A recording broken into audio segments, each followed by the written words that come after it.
Voilà, moi je m'appelle Giorgio.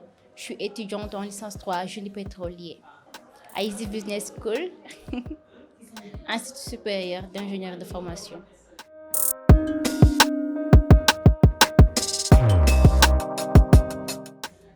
Voilà, je voudrais m'investir dans la production pétrolière.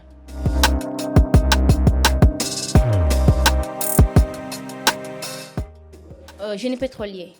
Voilà, c'était pas quelque chose que j'avais prévu. Je voulais faire la médecine. Mais quand j'ai eu mon bac en 2017, j'étais orientée à l'UCAD. C'est après que j'ai découvert qu'il y a une formation en génie pétrolier tout récemment pratiquée par les instituts au Sénégal. Voilà, comme on avait le pétrole était quelque chose qui était il y avait du pétrole au Sénégal, mais ce n'était pas encore connu de tout le monde. Après, je me suis dit pourquoi pas faire cette formation. Peut-être que ça pourra donner quelque chose dans l'avenir, vu que aussi toutes les autres filières étaient un peu saturées et c'était quelque chose qui n'était pas encore découvert.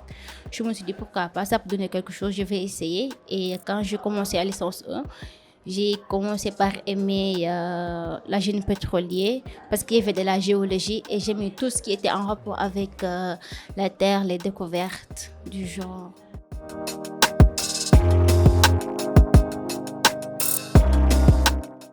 On n'a pas encore eu la chance pour faire des stages, mais quand même, on a participé à la forme du premier emploi auquel on a eu à faire, à rencontrer des entreprises, à faire des entretiens, mais personne n'a encore eu de stage pour les jeunes pétroliers.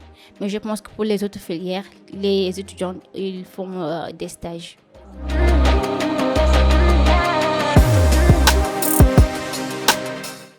Non, non, je regrette pas. Franchement, je regrette pas. Parce que, en voyant, parce qu'on compare souvent, on sort pour aller vers les autres instituts pour regarder leur programme. Est-ce qu'il y a une cohésion ou bien est-ce qu'il y a des manquements avec la nôtre? Mais on fait beaucoup de modules que les autres écoles ne font pas et les autres instituts. Donc, je suis un peu satisfaite. Pas totalement parce qu'il y a le manque de pratique.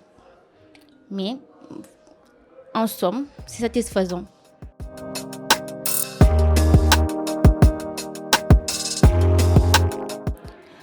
C'est comme je l'ai dit, la pratique. S'ils pouvaient permettre aux élèves, voilà. Parce que c'est beau quand même de faire la géologie et tout, mais quand même si on pouvait avoir les choses palpables, je pense que ça pourrait vraiment nous aider à pouvoir identifier les autres choses de pratique, voilà, et faire beaucoup plus de sorties comme ça. Les étudiants pourront avoir la chance de découvrir les sites comme par exemple la corniche, les lacs roses, de voir comment ça se passe réellement dans la nature.